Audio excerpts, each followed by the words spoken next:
Hello बच्चों, कैसे हो आप सब लोग। तो बेटा आज हम पढ़ेंगे क्लास 8 का डायरेक्ट एंड इनवर्स प्रोपोर्शन। ठीक है बच्चों, जो कि बहुत अच्छा टॉपिक है, बहुत ही इंपॉर्टेंट टॉपिक है और इसको हम आज अच्छे से कवर कर लेंगे। ठीक है, तो देखो बच्चों आज स्टार्ट करते हैं। देखो बेटा इस चैप्टर के अंदर हम क्या क्या पढ़ेंगे। हम देखेंगे कि इंट्रोडक्शन, हम मतलब हमारा प्रोपोर्शन होता क्या है, प्रोपोर्शन को हम कैसे डिफाइन करते हैं, कैसे समझते हैं। उसके बाद देखेंगे व्हाट इज प्रोपोर्शन, मींस कोई क्वांटिटी किस क्वांटिटी के दूसरी क्वांटिटी के किस प्रोपोर्शन में है, हम वो सब देखेंगे। फिर उसके बाद देखेंगे बेटा डायरेक्ट प्रोपोर्शन मतलब क्या, कोई क्वांटिटी अगर बढ़ रही है तो दूसरी क्वांटिटी कैसे बढ़ रही है। इस तरह के क्वेश्चंस को हम यहाँ डिस्कस करेंगे। फिर देखेंगे हम इनवर्स प्रोपोर्शन। तो बेटा इनवर्स प्रोपोर्शन में हम ये देखेंगे अगर मेरी कोई क्वांटिटी बढ़ रही है तो दूसरी क्वांटिटी कैसे कम हो रही है, ये देखेंगे हम इनवर्स प्रोपोर्शन में। बेटा इतना क्लियर होगा। चलो आगे चलते हैं। देखो बेटा अब पढ़ते हैं इंट्रोडक्शन ऑफ प्रोपोर्शन। देखो बेटा अब ये बताओ, अगर मैं if the number of articles purchase increase the total cost. बच्चों बताओ, अगर मैं जितने आर्टिकल्स खरीदूंगा, जितने ज्यादा आर्टिकल खरीदूंगा तो क्या हमारी जेब से पैसा ज्यादा जाएगा? यस जाएगा। तो कॉस्ट क्या होगा? बढ़ता जाएगा। क्या बढ़ता जाएगा? तो बेटा कॉस्ट क्या होगी? इंक्रीज हो जाएगी। ठीक है, कॉस्ट इंक्रीजेस। ठीक है, अब बेटा यहां पर आओ, अगर मोर the money deposited in a bank dash is the interest and. बेटा ये बताओ, जब आप बैंक में ज्यादा पैसा जमा करते हो, आज पैसा जमा किया, कल पैसा जमा किया, परसों पैसा जमा किया, तो बेटा क्या होता है? पैसा जमा होता जाता है। और जितना ज्यादा पैसा जमा करते हो क्या होता है? तुम्हें गवर्नमेंट या बैंक वाले क्या करते हैं? इंटरेस्ट देते हैं। जितना ज्यादा तुम पैसा जमा करोगे उतना इंटरेस्ट ज्यादा आएगा, जितना कम इंटरेस्ट जमा करोगे उतना कम इंटरेस्ट आएगा। तो बेटा बैंक में जमा क्यों करते हैं ज्यादा पैसा? आज भी जमा कर दिया, कल भी जमा कर दिया, परसों भी जमा कर दिया। क्यों? क्योंकि हमको पता है बैंक में हमको क्या मिलता है? इंटरेस्ट मिलता। अगर हम उस पैसे को घर में रखें तो क्या हमारा इंटरेस्ट मिलेगा? नहीं मिलेगा। तो बैंक में हम क्यों रखते हैं? ताकि हमको इंटरेस्ट मिले। तो इंटरेस्ट कब मिलेगा? जब हम ज्यादा पैसे जमा करेंगे। तो बेटा ये बताओ, more the money deposited in a bank, क्या होगा? इंटरेस्ट ज्यादा मिलेगा। क्या होगा? More the interest, more is the interest earned. बेटा यहां तक क्लियर हुआ। तीसरा देखते हैं, as the speed of a vehicle increases the time taken to cover the same distance. अब बेटा ये बताओ, जितना जितना स्पीड ऑफ व्हीकल में इंक्रीज करूंगा, स्पीड ऑफ व्हीकल इंक्रीज करूंगा, क्या होगा वहां पे? जल्दी बताओ। अगर मैं मान लीजिए मैं 10 किलोमीटर पर आवर की स्पीड से चल रहा हूं तो मुझे कहीं ना कहीं टाइम जो लगेगा, मान लो टी लगेगा, है ना, मान लो टी लगेगा। अगर मैंने अपनी स्पीड को बढ़ा दिया, मान लीजिए 10 किलोमीटर पर आवर से मैंने 20 कर दिया, तो बेटा क्या होगा? मुझे कहीं पहुंचने के लिए टाइम क्या लगेगा? कम लगेगा ना। ठीक है, कम लगेगा। मान लो मैंने अपनी स्पीड को और बढ़ा दिया, 30 कर दिया, तब क्या होगा? टाइम घटेगा। टाइम घटेगा। क्लियर है बेटा? अब जैसे कि तुम मान लो कोचिंग आ रहे हो बेटा, तुम जो कल कोचिंग आए थे आराम से, ठीक है, तो तुम जो कोचिंग में 5 मिनट लेट पहुंचे क्लास में, अब तुमने क्या किया? जल्दी जल्दी आए हो, तुम क्या टाइम पर आ जाते हो। जल्दी क्यों करते हो? ताकि तुम टाइम पर आ जाओ, तुम लेट ना हो। तो इसका मतलब क्या होगा बेटा?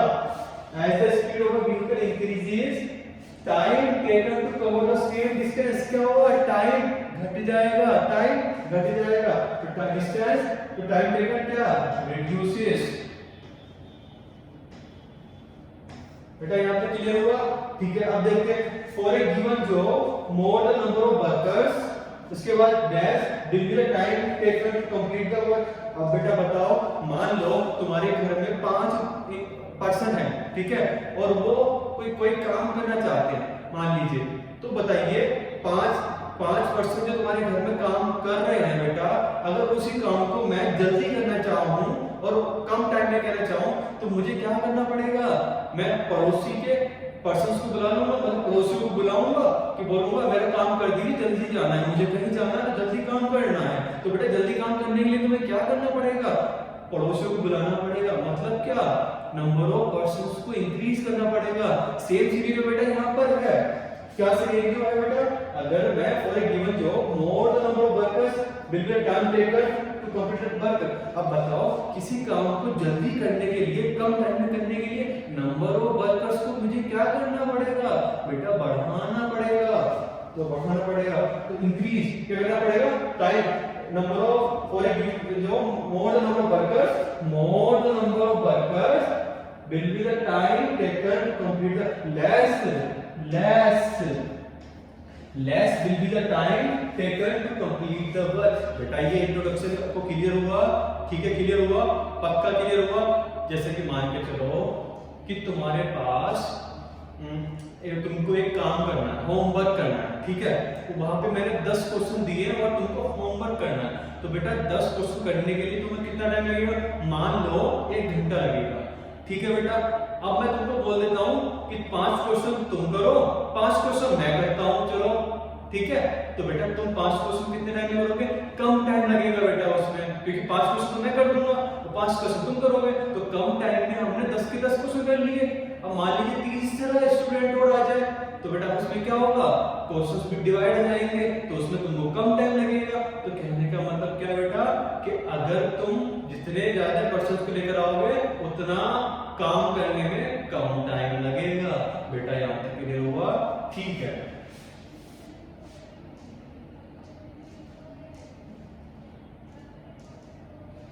देखो बेटा अब देखते हैं व्हाट इज प्रोपोर्शन। अब बेटा ये बताओ, प्रोपोर्शन की डेफिनेशन को हम देखते हैं। प्रोपोर्शन क्या कहता है, प्रोपोर्शन क्या है, proportion is a simply statement है। स्टेटमेंट क्या बताता है, that two ratios are always equal.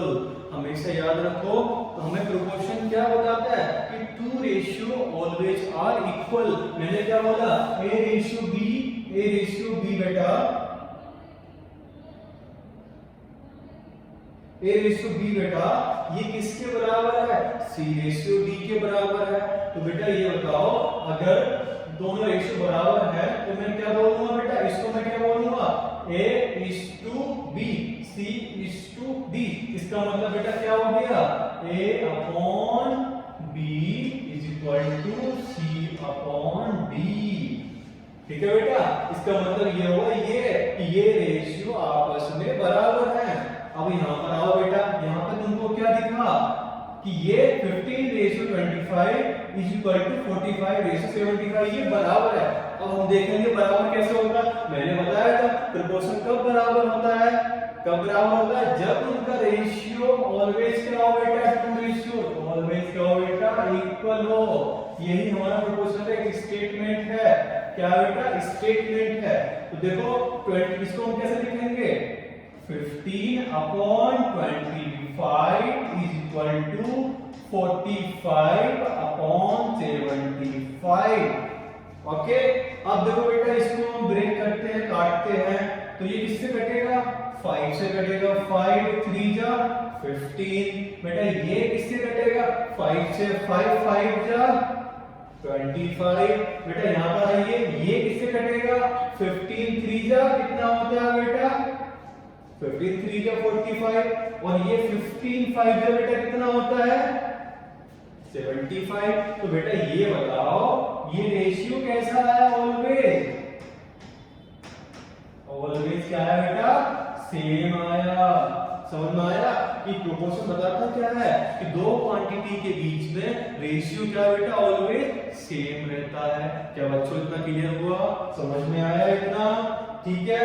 Always याद रखना प्रोपोर्शन क्या होता है, ये प्रोपोर्शन कुछ नहीं है बेटा, एक स्टेटमेंट है।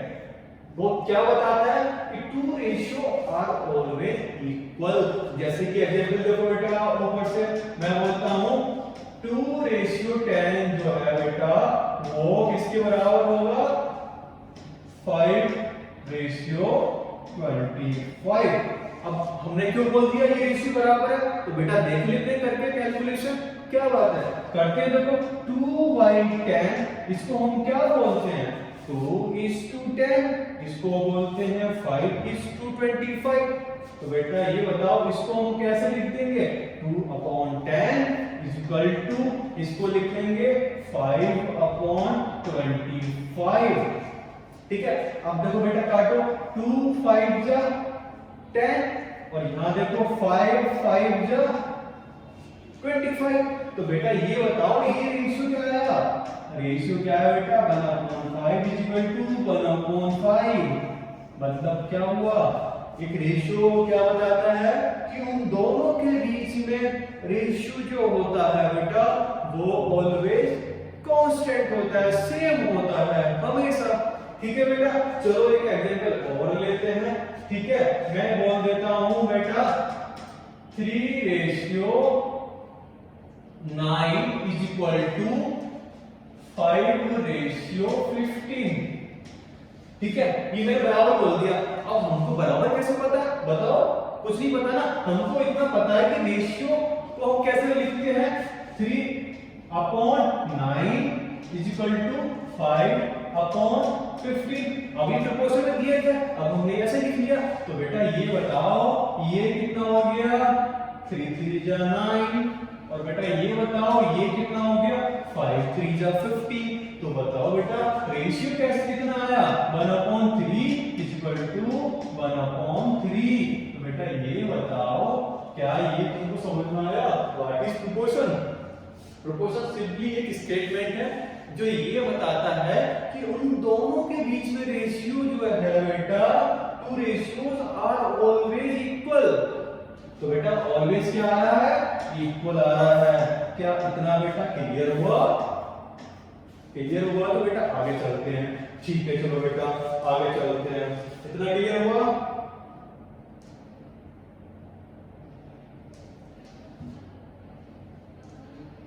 देखो बेटा, अब देखते हैं बेटा, अब हमने बताया था कि हम व्हाट इज प्रोपोर्शन, प्रोपोर्शन को देख लेंगे। प्रोपोर्शन देख लिया। अब प्रोपोर्शन कितने टाइप के होते हैं बेटा? 2 टाइप के होते हैं, डायरेक्ट प्रोपोर्शन और इनडायरेक्ट प्रोपोर्शन। तो बेटा अब देखते हैं। देखो डायरेक्ट प्रोपोर्शन, अब देखते हैं बेटा डायरेक्ट प्रोपोर्शन क्या कहता है। देखो बेटा, two quantities x and y are said to be in direct proportion. कब?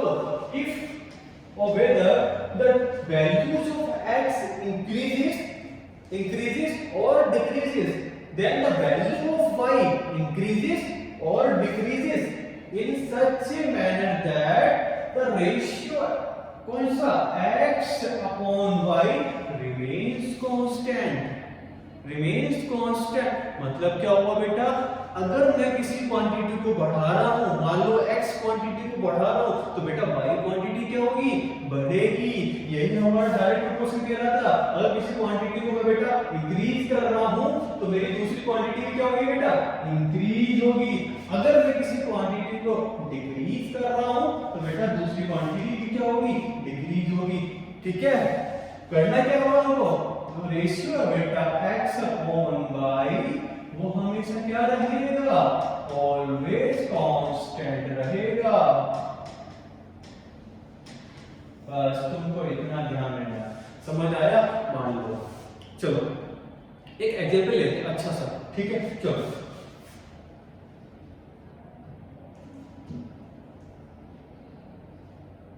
देखो इस एग्जांपल में तुमको क्या दिखेगा बेटा? क्या if the cost of 1 kg of sugar is 36, then what would be the cost of 3 kg sugar? अब देखो बेटा, ये बताओ आप दुकान पर जाते हो तो वहां से चीनी खरीदते हो, तो बेटा 1 किलो चीनी का दाम कितना है बेटा? 36 रुपीज है। तो बेटा इसमें क्या, अगर मैं ज्यादा शुगर खरीदूंगा तो मुझे क्या करना होगा? ज्यादा पैसे देने पड़ेंगे।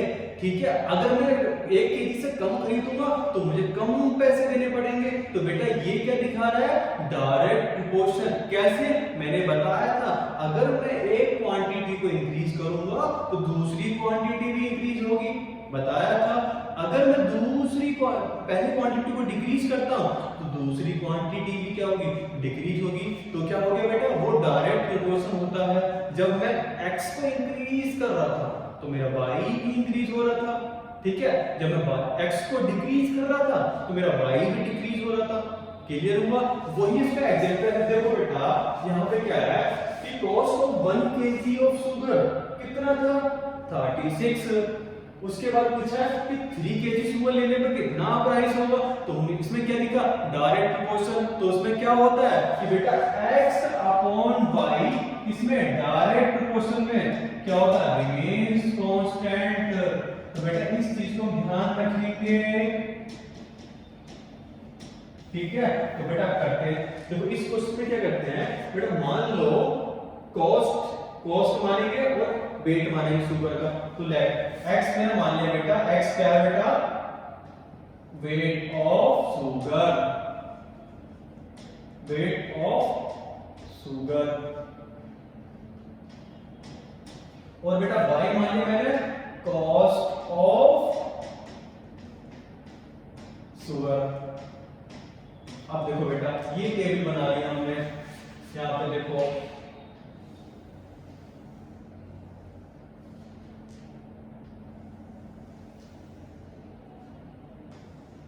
अब देखो, ठीक है। अभी हमको दिया क्या बेटा 1 kg शुगर का, 1 kg वेट है उसका शुगर का बेटा, कितना प्राइस है कॉस्ट है 36 रुपीस, है ना।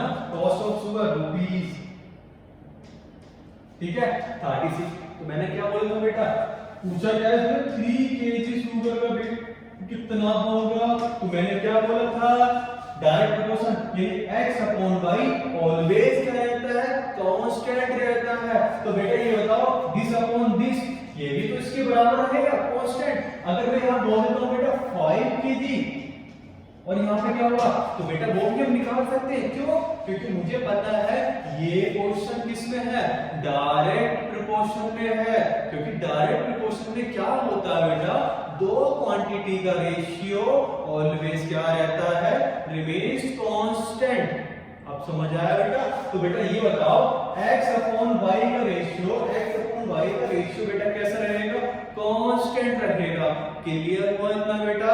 देखो अब बताओ ये इसका रेशियो कितना हो गया 1 अपॉन x अपॉन y कितना है, देखो x यहां पर क्या बेटा 1, y कितना है 36। तो बेटा ये वाला याद रखो x अपॉन y का रेशियो कितना हो जाएगा 1 अपॉन 36, ठीक है।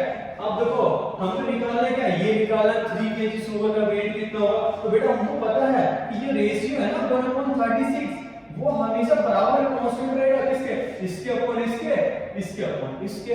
ये क्या है y क्वांटिटी है, ये क्या है x क्वांटिटी है, तो रख देंगे बेटा। ये क्या आ जाएगा 3 और ये हमको निकालना है, ठीक है। तो देखो ये रेशियो ऑलवेज कांस्टेंट रहेगा, बराबर रहेगा। क्यों? क्योंकि बेटा ये क्वेश्चन किस में है डायरेक्ट प्रोपोर्शन में है। क्लियर हुआ इतना? तो बेटा यहां से ये वाली वैल्यू निकालेंगे, कैसे निकालते हैं, इसको मल्टीप्लाई इसमें करते हैं, इसको ऐसे मल्टीप्लाई करते हैं। बचपन में क्या करते थे, तो कर लो बेटा हमको तो ये निकालना है, इक्वल टू कितना हो जाएगा 3 मल्टीप्लाई 36। और बेटा ये कितना आंसर आ गया 3 6 18 कैरी 1 3 3 9 और 1 10, यानी 108 रुपीस आपको देना पड़ेगा। कुछ समझ आया? अब देखो, अब सोचो तुम दुकान पर गए, तुमने वहां पर 1 kg शुगर यानी चीनी खरीदी, कितने रुपए दिए जेब से बेटा 36 रुपए दिए। अब मान लो तुम खुद सोचो तुम डबल लेना है, डबल कुछ लेना है 2 kg चीनी लेनी, तो बेटा तुमको प्राइस पे कितना देना पड़ेगा डबल देना पड़ेगा, ठीक है। डबल का मतलब 72 रुपए देना पड़ेगा।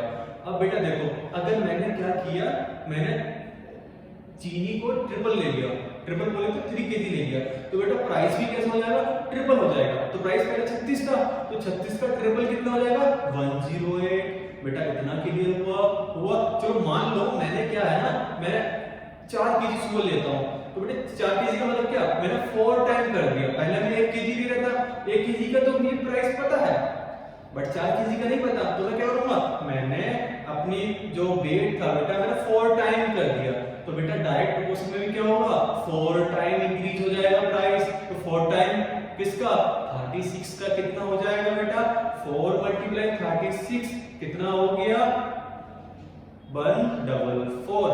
बेटा इतना क्लियर हुआ, इतना क्लियर हुआ, पक्का क्लियर हुआ? तो बेटा नोट करो जल्दी से, ठीक है, जल्दी नोट करो, उसके बाद हम आगे बढ़ते हैं।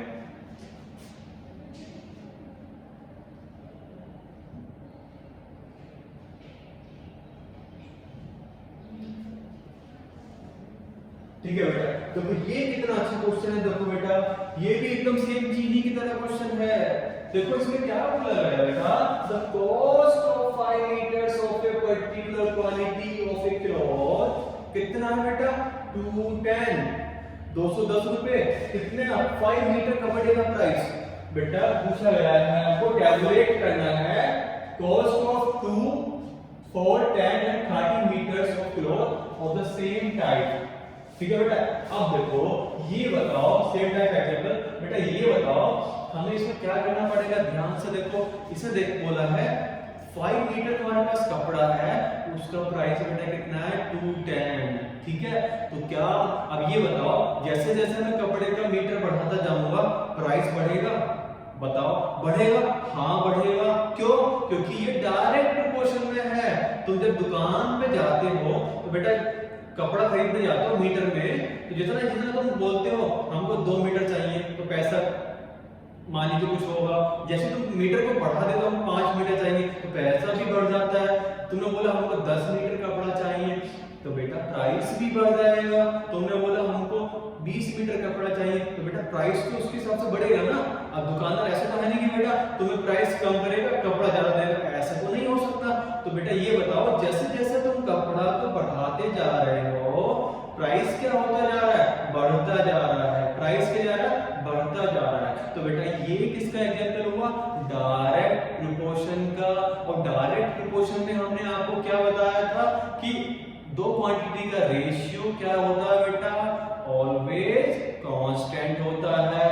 तो बेटा यहाँ पर दो क्वांटिटी कौन कौन सी हैं, बताओ जल्दी से। दो क्वांटिटी क्या है, एक तो क्या है, कॉस्ट है किसकी, कपड़े की, और एक क्या है, मीटर। एक तो मीटर, कितना कपड़ा तुम ले रहे हो, है ना। तो बेटा यहाँ पे क्या होगा, हमको टैबुलेट करना है। तो बेटा मान लेते हैं x तुम्हारा क्या है और y तुम्हारा क्या है, तुम जल्दी से गैस करो क्या है। x मान लेते हैं मीटर, जितना तुम कपड़ा लेने जा रहे हो बेटा।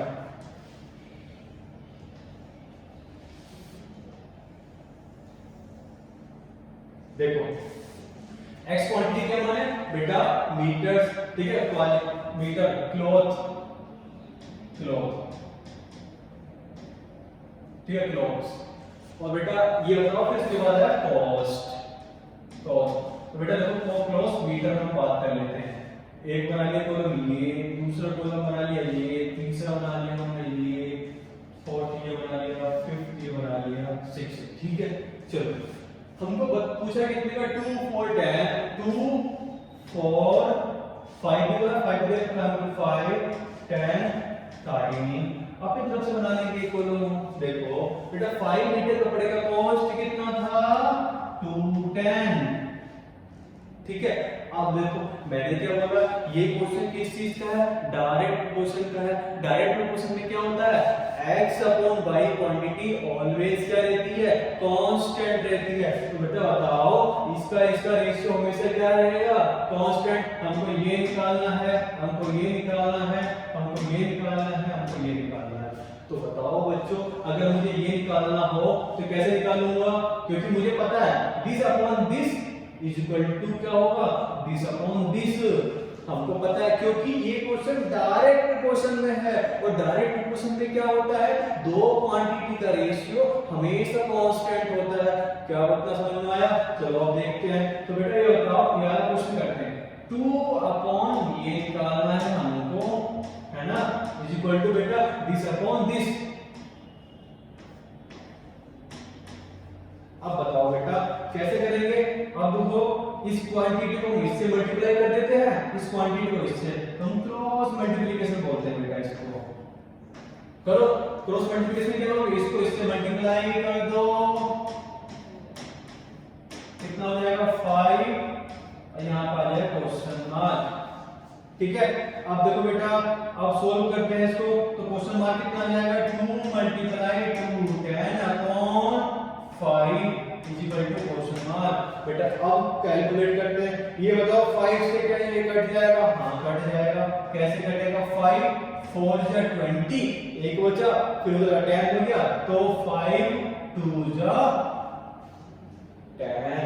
बेटा अब इसकी मल्टीप्लाई करो, कितना आंसर आएगा? तो बेटा ये कितना आ जाएगा? 2 2 जा 4, 2 4 जा 8। तो बेटा ये जो आंसर आया वो कितना आ गया? ये वाला आंसर कितना आ गया? 84। मतलब क्या हुआ? मतलब इसका ये हुआ, अगर आप 2 मीटर कपड़ा खरीदते हो तो आपको कितने रुपए देने पड़ेंगे? 84 रुपीस देने पड़ेंगे। क्लियर हुआ? अब ये हमें कैसे निकला? क्योंकि हमको उसने बता दिया था कि बेटा अगर आप 5 मीटर कपड़ा खरीदते हो तो तुम्हें पे कितना देना पड़ेगा? 210 रुपए देना पड़ेगा। ये वाली बात तो हमको पता था, जबकि हमको इतना भी पता था कि डायरेक्ट क्वेश्चन में तो बेटा हम कोई सी भी क्वांटिटी का आंसर निकाल सकते हैं। अब इस वाली क्वांटिटी का आंसर आप खुद से निकालेंगे। इस वाली क्वांटिटी का आंसर मैं निकाल देता हूं। देखो इसका भी क्या होगा? सेम। बेटा देखो डायरेक्ट क्वेश्चन में होता है, तो बेटा ये बताओ 5/2 10 किसके बराबर होगा? 10/, इसके बराबर। अब ये हमको निकालना है, तो बेटा देखो इसको क्या करते हैं? इसको इससे मल्टीप्लाई करते हैं, इसको इससे मल्टीप्लाई करते हैं, वो लिखते हैं। चलो कैसे करते हैं? ऐसे करके। तो कैसे करो? 5 मल्टीप्लाई, ये निकालना क्वेश्चन मार्क, ये कितना हो गया? 2 10 मल्टीप्लाई 10। अब देखो बेटा इसको निकालने के लिए करते क्या है? यहाँ पे देखो इसको यहाँ लिया है, क्वेश्चन मार्क निकालना है। बेटा कितना हो गया? 2 10 मल्टीप्लाई 10/5। अब बेटा इसको कैलकुलेट करते हैं। कैलकुलेट में क्या होगा? 5 2 जा 10। अब इसकी मल्टीप्लाई इससे कर दो, तो बेटा कितना बनेगा? ये 2 0 0, 2 1 जा 2, 2 2 जा 4। बेटा ये बताओ इसका मतलब क्या हुआ? इसका मतलब ये हुआ बेटा, अगर तुम 10 मीटर कपड़ा खरीदने जाओगे तो तुम्हें कितने रुपए देने पड़ेंगे? 420 रुपए देने पड़ेंगे। क्या बेटा क्लियर हुआ? अब तो पक्का क्लियर हो गया होगा तुमको। ठीक है बेटा, अब इस क्वेश्चन को आप करेंगे। अब एक क्वेश्चन मैं बना लेता हूं, और आपको क्वेश्चन बनाना है तुम आप कमेंट करके लिख देना कि बेटा हाँ तुम किस क्वेश्चन, तुमने कितने मीटर कपड़ा लिया और उसका आंसर कितना आया था। तो देखो बेटा ये कितना, मान लीजिए मैंने ले लिया 25 मीटर कपड़ा, तो बेटा इसका भी तुमको होमवर्क करना है। ठीक है, ये 3 क्वेश्चन होमवर्क करने हैं, जल्दी से नोट करो, उसके बाद आगे चलते हैं बेटा।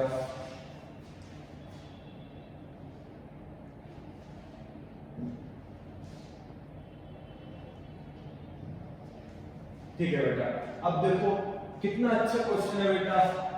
An electric pole 14 metres high, एक पोल है 14 मीटर हाई है, उस cast a shadow of 10 metre. Find the height of the tree that cast a shadow of 15 meter under similar condition। बेटा इसका मतलब क्या हुआ? इसका मतलब ये हुआ अंडर सिमिलर कंडीशन। मतलब क्या हुआ बेटा?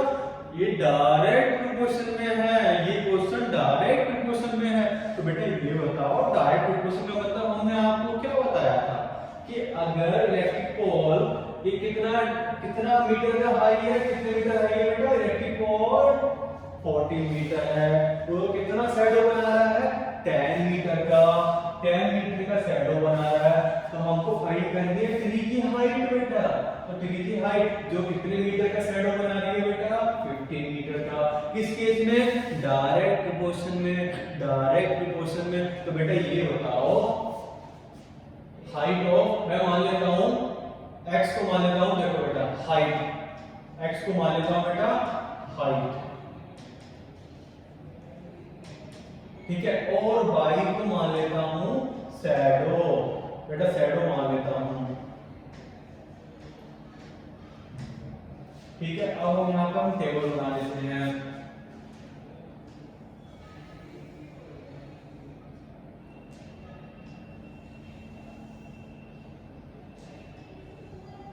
अब देखो बेटा एक बार जब मेरे पास पोल की हाइट कितनी है बेटा 14 मीटर, तो बेटा वो शैडो कितना कर रहा है 10 मीटर का शैडो बना रहा है। अब मैंने हाइट कितनी कर दी बेटा, ट्री की पूछी है हाइट, तो बेटा ये जो ट्री है वो कितना शैडो बना रहा है 15 मीटर का शैडो बना रहा है। हाइट हमने देखी शैडो मीटर में, और ये भी किसमें बेटा मीटर में है। तो बेटा मैंने क्या बोला था, अंडर सिंगल कंडीशन का मतलब क्या हुआ कि ये क्वेश्चन डायरेक्ट प्रोपोर्शन में है। किसमें है, डायरेक्ट प्रोपोर्शन में है। बेटा इतना क्लियर हुआ, बिल्कुल क्लियर हुआ। तो बेटा ये बताओ, अगर ये क्वेश्चन डायरेक्ट प्रोपोर्शन में है तो हमें क्या पता है कि दो क्वांटिटी का रेशियो क्या रहता है, ऑलवेज कांस्टेंट रहता है। तो बेटा देखो यहाँ पे क्या होगा 14/10 यानी x अपॉन y। बेटा हमने यहाँ लिख दिया x अपॉन y, तो किसके बराबर 14/10। बेटा ये किसके बराबर होगा, इस दिस अपॉन दिस, ये हमको निकालना है दिस अपॉन दिस। अब बेटा सिंपल आगे करना होगा, इसको मल्टीप्लाई इससे करना होगा, इसको मल्टीप्लाई इससे करना होगा। तो बेटा देखो 14/10 इसके बराबर होगा बेटा ये इस, देखो यहाँ पर आओ, मैं क्या करूंगा इसको मल्टीप्लाई इससे करूंगा, इसको मल्टीप्लाई इससे करूंगा। तो देखो लिखो, अब मैं डायरेक्ट लिख रहा हूं 14 मल्टीप्लाई 15, ठीक है 10 की मल्टीप्लाई इसमें होगी, 10 की मल्टीप्लाई होगी इसमें। बेटा ये बताओ, अब मैंने कुछ साइन में लिखा, अगर तुमको दिख रहा है कि ये कैसे आ रहा है तो बेटा पीछे वाले क्वेश्चंस को देखो, मैंने ये कैसे लिखा। आप तो वैसे क्लियर हो जाना चाहिए आपको, अगर अब भी क्लियर नहीं होता है तो पीछे वाले क्वेश्चन में जाओ और उनको देखो मैंने उसको कैसे किया। तो देखो बेटा यहाँ पे कितना हो जाएगा, मल्टीप्लाई करो, देखो इसको मल्टीप्लाई करो तो कैसे करेंगे 15 4 जा 60 कैरी 6, 15 1 जा 56 तो 10, यहाँ पे कितना है बेटा 10, ये हमको निकालना है। तो बेटा अब इसको देखो क्या होगा, 10 को हम ले आएंगे इधर अपॉन 10 और ये हो गया तुम्हारा जो तुमको निकालना है। बेटा 0 से 0 गया, तो बेटा तुम्हारा आंसर कितना आ गया 21, यानी क्या क्वेश्चन मार्क तुम्हारा कितना आ गया बेटा 21। मतलब क्या हुआ कि अगर तुम्हारे ट्री की हाइट अगर 21 मीटर होगी तो बेटा वो कितना शैडो बनाएगा 15। अब समझ में आया क्यों, क्योंकि तुम्हारे पॉल की हाइट कितनी थी 14 मीटर, वो कितना शैडो बना रहा था 10 मीटर का। अब बताओ जब मैं हाइट को बढ़ा दूंगा तो क्या शैडो भी बढ़ेगी, बिल्कुल बढ़ेगी, बिल्कुल बढ़ेगी, ठीक है। क्यों बढ़ेगी, क्योंकि बेटा ये क्वेश्चन किसमें है, डायरेक्ट प्रोपोर्शन में है। और मैंने बताया था आपको डायरेक्ट प्रोपोर्शन वाली चीजें क्या होती हैं, वो बढ़ती जाती हैं। कैसे, अगर मैं x को बढ़ाऊंगा तो मेरा y बढ़ेगा, अगर मैं y को बढ़ाऊंगा तो x बढ़ेगा। मतलब क्या हुआ, x अपॉन y क्या रहेगा, ऑलवेज कांस्टेंट रहेगा। क्या बच्चों इतना क्लियर रहा, इतना क्लियर हुआ, ठीक है बच्चों। फिर से क्वेश्चन नोट देख लेते हैं, इसको इतने नोट कर लो, ठीक है, उसके बाद करते हैं। चलो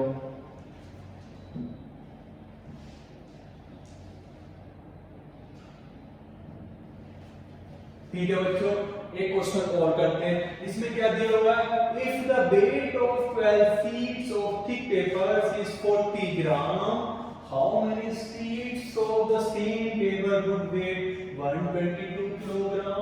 बेटा ये बताओ कितना अच्छा क्वेश्चन है।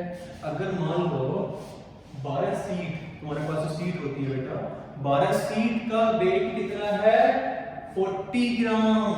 तो बेटा ये बताओ ऐसे में कितनी शीट लूं कि वेट उनका कितना हो जाएगा बेटा 122 किलोग्राम। किलोग्राम तो बहुत ज्यादा हो गया बेटा, बहुत ज्यादा हो गया।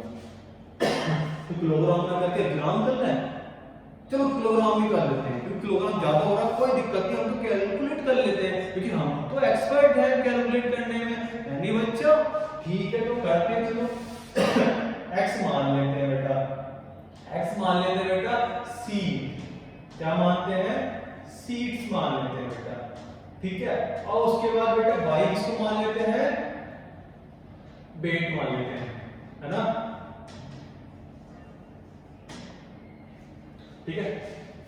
वेट होगा, ये वेट होगा तो 22 हो गया, ठीक है बेटा, ये वेट होगा तो 22 किलोग्राम, है ना। तो देखो बेटा इसको हमने ऐसे लिया, टेबल बना लिया,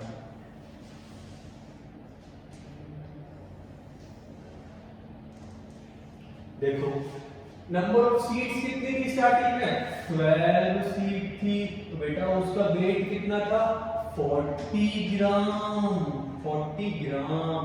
अब बेटा हमने सीट कितनी, हमको तो सीट निकालना है, हमारा वेट कितना हो गया बेटा, 22 किलोग्राम, किलोग्राम किलोग्राम कितना ज्यादा हो गया, 22 केजी। बेटा अगर ये ग्राम में है तो इसको भी हम ग्राम में लिखेंगे, ठीक है, सेम क्वांटिटी में लिखेंगे। देखो ये बताओ 1 किलोग्राम बेटा कितना होता है, 1000 ग्राम। तो बेटा ये बताओ 22 किलोग्राम कितना हो गया, 22 से मल्टीप्लाई कर दो तो 22,000 ग्राम। तो समझ में आया। तो बेटा यहाँ पे केजी की जगह मैं ग्राम में लिखता हूँ, तो ग्राम में कितना आंसर होगा, 22,000 केजी। अब बेटा ये बताओ ये कौन सा प्रोपोर्शन में दिख रहा है, डायरेक्ट प्रोपोर्शन में दिख रहा है। क्यों दिख रहा है, क्योंकि क्या हो रहा है, जैसे मैं नंबर ऑफ सीट्स को बढ़ा देता हूं तो वेट बढ़ जाएगा ना, नंबर ऑफ सीट्स का वेट तो बढ़ जाएगा ना। जैसे जैसे मैं सीट्स को बढ़ाऊंगा सीट्स का वेट क्या होगा बेटा, बढ़ता जाएगा, बढ़ता जाएगा। तो बेटा इस क्वेश्चन को करते हैं फिर। देखो x upon y, x upon y बेटा कितना है, 12 अपॉन 40, ठीक है बेटा। ये किसके बराबर होगा, इसको हमको निकालना है, ऐसे करके निकालना है। और ये बेटा कितना है, 22,000, ठीक है, 22,000 ग्राम। अब करते हैं, तो करते क्या थे, इसको इससे मल्टीप्लाई, इसको इससे मल्टीप्लाई, तो लिखते हैं तो क्या हो जाएगा, 12 multiply 22,000 is equal to question mark multiply 40। बेटा क्या इतना क्लियर हुआ, हाँ ठीक हो गया। अब इसको सोल्व करते हैं बेटा, 40 कम आ जाएगा नीचे, तो यहाँ पे लिख लेते हैं 12 मल्टीप्लाई 22,000 अपॉन 40, ये बेटा हमारा निकल जाएगा आंसर। अब सोल्व करते हैं बेटा, एक जीरो से ये जीरो कट गया, अब 4 से काटो, 4 से इसको काट देते, 4 3 जा 12। अब बेटा इसको इससे मल्टीप्लाई करेंगे तो कितना आ जाएगा, 3 की मल्टीप्लाई 0 में करेंगे 0, 3 की मल्टीप्लाई 0 में करेंगे बेटा 0, उसके बाद 3 की मल्टीप्लाई 2 में करेंगे 6, 3 की मल्टीप्लाई 2 में करेंगे 6। तो बेटा ये बताओ उनको कितनी सीट लेनी पड़ेगी इतना वेट के लिए, 6,600 सीट, 6,600 सीट्स तुमको खरीदनी पड़ेगी इतना वेट करने के लिए। ये तो बेटा ग्राम में है, किलोग्राम में नहीं, ग्राम में बेटा, ये हमने ग्राम में कर दिया था ना, ये ग्राम में है बेटा। तो इतने ग्राम करने में, इतना ग्राम सीट्स खरीदने के लिए हमको कितनी सीट्स करनी पड़ेंगी बेटा, 6,600। बेटा इतना क्लियर होगा, ये क्लियर हुआ बेटा। डायरेक्ट प्रोपोर्शन हमारा कंप्लीट हो गया, क्योंकि हमने क्या बताया, डायरेक्ट प्रोपोर्शन क्या होता है, अगर मैं एक क्वांटिटी को बढ़ाता हूं तो मेरी दूसरी क्वांटिटी भी बढ़ती है, अगर एक क्वांटिटी को कम करता हूं तो दूसरी क्वांटिटी भी कम होती है। क्या बच्चा इसमें क्लियर हुआ, पक्का क्लियर हुआ। तो बेटा यहाँ पे तुम्हारा डायरेक्ट प्रोपोर्शन खत्म होता है। कल के लेक्चर में, नेक्स्ट वीडियो में हम आपको बताएंगे इनडायरेक्ट प्रोपोर्शन क्या होता है। मैंने इंट्रोडक्शन में बता दिया था इनडायरेक्ट प्रोपोर्शन में क्या होता था बेटा, अगर मैं एक चीज को बढ़ा रहा हूं तो दूसरी चीज कम होती है। ये हम पढ़ेंगे नेक्स्ट वीडियो में, तब तक के लिए ये रिवाइज करते रहिए, ठीक है। बाय बच्चों।